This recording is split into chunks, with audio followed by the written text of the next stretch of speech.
if you want to change your life, my friends, you got to change your physiology and you got to change your focus. When you're trying to get wealthy, you want to go all in and it not be a bet. You need to know the space so well that you're like, I know for sure this is going to work. You can't have a standard education and expect to have an extraordinary life. It's not going to happen. The one breakthrough for all leaders is constant, never-ending improvement. And that means educating yourself and continuing to develop even greater emotional mastery, because that's what affects whether you execute or not. The opportunity for self-education is there. We have to change our psychology from, I'm going to do what everybody else does, and I'm mad because it doesn't work anymore, to the reality is this is the greatest time to be alive if you're growing, you're learning, you're educating, and you're developing valuable skills. So instead of complaining, you got to say, where are the skill sets valued in the marketplace? And how do I work harder on myself than anything else? Because if I become more valuable, then I will be able to give more, do more, and change more. When I interviewed Warren Buffett, I asked the most important investment he ever made in his life. You know what he said it was? I was thinking all the companies he'd done, He said, Tony, go into Dale Carnegie. I said, what? He goes, because by developing myself, that's the most important investment. Those skill sets, learning how to persuade, learning how to speak, learning how to influence, all my ideas would have died on my lips if I hadn't been able to influence, and I learned it from that little course. Most valuable thing I ever did in my life, he said. Think of this for a moment. Do you know that every living soul gets exactly the same amount of time? Exactly the same amount of time. Figure it out. You can manage your activities. Make certain that what you're doing really makes a difference. Make certain that you're spending your time on activities that are productive, that are taking you in the direction of your goal. The traits that make you strange are the gifts that make you special.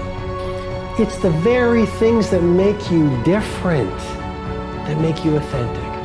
And if you don't fit in, I just want to share with you, I've never fit in. And the very nature of anyone who's living a visionary life. There's a popular quote going around at the moment.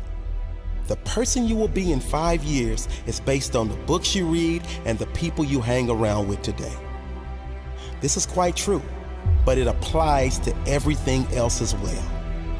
The person you will be in the future is based on everything you do today, the people you hang around with, but more so the people you listen to, the opinions you believe, the books you read, or the videos you watch. All the information you take in, positive or negative, will affect your future. The workouts you do or don't do, that will show up in the future. The foods you eat today will affect your future on a visual and energy level. The same is true with your thoughts and information. What you feed your mind will shape your future. If all you do is take in garbage, guess what your future is going to be made up of? Commit to feed your mind with successful thoughts and surround yourself with those who have the same ambition. It doesn't matter where you get your information from. You may read, you may get it from podcasts or videos. It doesn't matter. Just make sure you keep feeding your mind every day. Your future self is begging you to show some discipline. Your future self is begging you not to be like the rest, to learn more than the rest, to work harder and smarter than the rest. Your future self is begging you to do the work now so you can enjoy later. If you don't feed your mind with success, it will rot with mediocrity. What you do every day will dictate your future. What you want out of life, you must put it in. If you want success, put it in there. If you want health and fitness, put it in. If you want peace and happiness, put it in. Your actions will equal your results. My mind is strong. I am strong. My thoughts are strong. My beliefs are strong. My life is strong. They say I can't. I can. They say I won't. I will. They say I'm not. I am. I am limitless. I am. I am. There's nothing I cannot be. Nothing I cannot do. Nothing I cannot have. In my mind, there are no limits. I am limitless.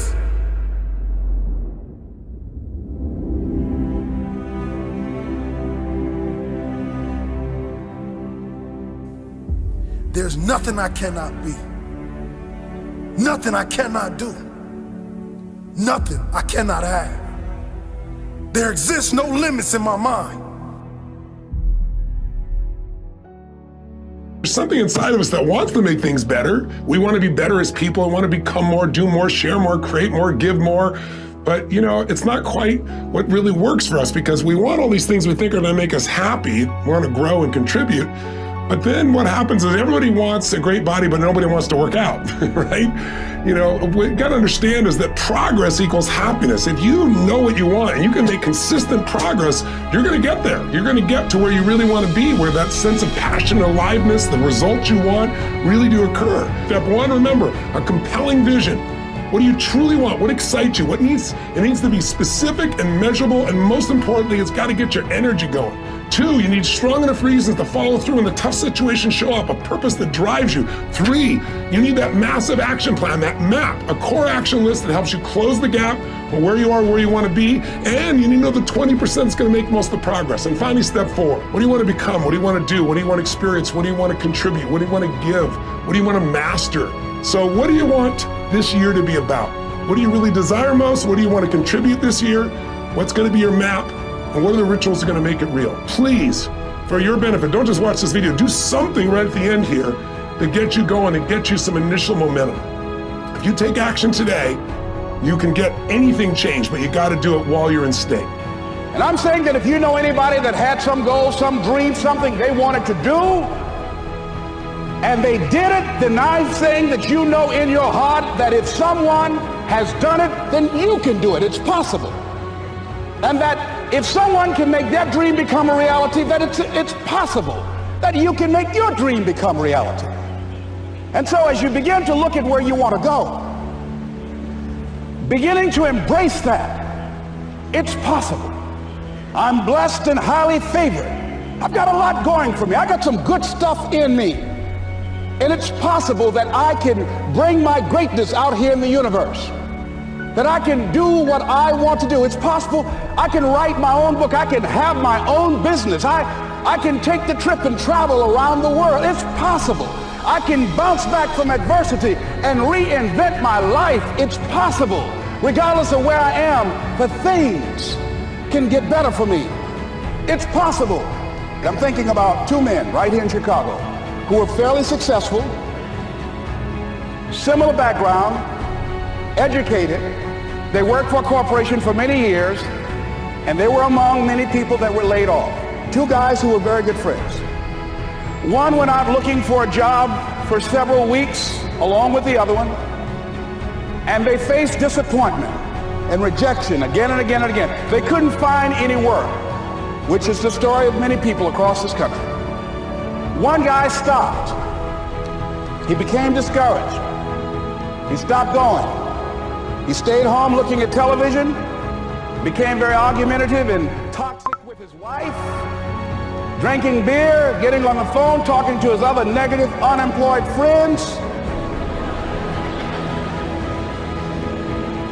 And he just gave up. The other guy kept looking for a job everywhere he could go. Every time he could get an opportunity, kept asking people, networking, checking the newspapers every day. Kept going everywhere he could, trying to find a job. You have too much education. You're overqualified. You won't be here long enough. He kept going. He kept going. He went to a place and said, look here, I tell you what, if you can't hire me, and I know you can use my talents, abilities, and skills, I don't want to sit home and do nothing. Just let me do some volunteer work. You don't have to give me anything, all right? I just want to work. I want to be busy. Guy said, okay, it's on you now, but don't expect me to give you anything. It's okay. This guy came in and worked. He was the first one there. The last one to leave was the best employee there. About 4 weeks later, one of the top managers quit. They were looking for a replacement. Guess who they selected? This other guy. This guy who was volunteering his time. He got the job. What was the difference between the 2 men? Eyesight and mindsight. Eyesight is judging on what you see, judging according to appearances. But mindsight is how you interpret what you see. One guy said, it's not possible, it's over, I'm finished. I can't do it. I can't make it. He surrendered. I've faced rejection again and again. I'm not going anymore. There are no jobs out there. But this other guy, he felt that in spite of the no's and rejections, in spite of how bad the economy is, in spite of what the newspapers are saying, that it's possible that somebody somewhere will give me a job. He just kept going, thinking it was possible. And guess what, ladies and gentlemen? That's what we have to do with our dreams. Because things happen to you in life that you can never, ever anticipate. And many times when those things happen, you want to give up.